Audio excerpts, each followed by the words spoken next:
Hey there, I'm Power Hobo, and this is Devlog 5 for my 2D survival crafting terraforming RPG from nothing.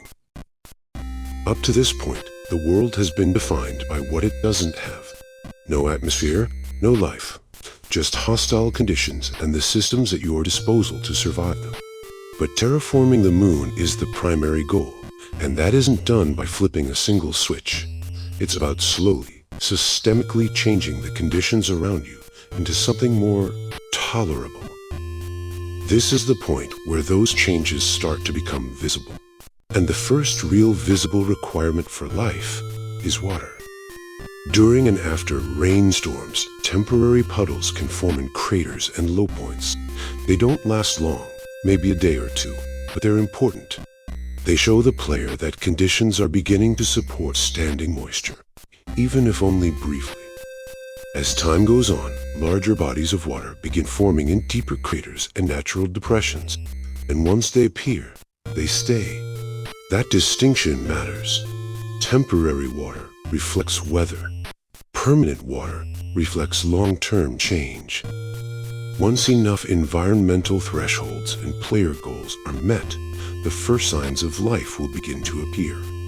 Algae and moss begin forming on rocks, clinging to surfaces where moisture lingers the longest. It's subtle, easy to miss if you're not looking for it. From a system standpoint, this is handled at the object level. Each rock evaluates conditions once per terraforming threshold, makes a single decision, and remembers it. No constant simulation overhead, no global manager. Just small pieces of the world responding when the rules change. Narratively, that felt right. Life doesn't arrive everywhere at once. It shows up where it can. After that, the first actual plants can begin to appear. These aren't crops, and they aren't lush. They're scraggly, uneven, and widely spaced.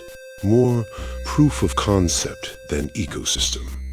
Their placement is driven by weighted perlet noise, favoring areas near permanent water first, then slowly expanding outward as conditions improve.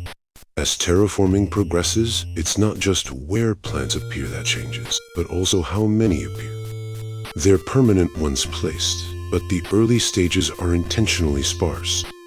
I considered growth and death cycles here, but that felt like a much bigger bite that I wanted to chew, and a lot of simulation overhead for very little payoff.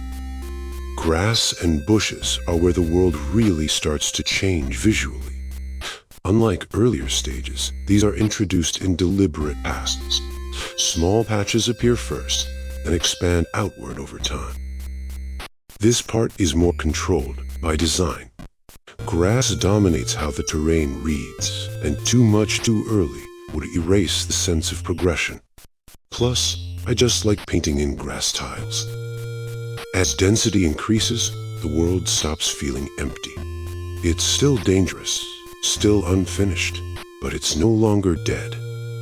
All of this is driven by the same terraforming systems introduced earlier, finally making use of stats that have been ticking away quietly in the background since the early days.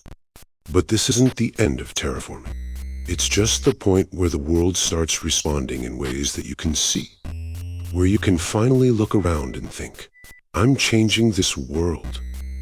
And that's it for this time around. Next up, I'll be showing some more explosive elements in the form of meteor showers and demolition charges. If you like what you see, you can wishlist From Nothing on Steam today. And if you'd like to stick around and watch this game evolve, you know what to do. Like, comment, and subscribe. You can also join the Discord to stay in orbit. For now, thanks for watching. I'm Power Hobo, and I'm doing my best to build something from nothing.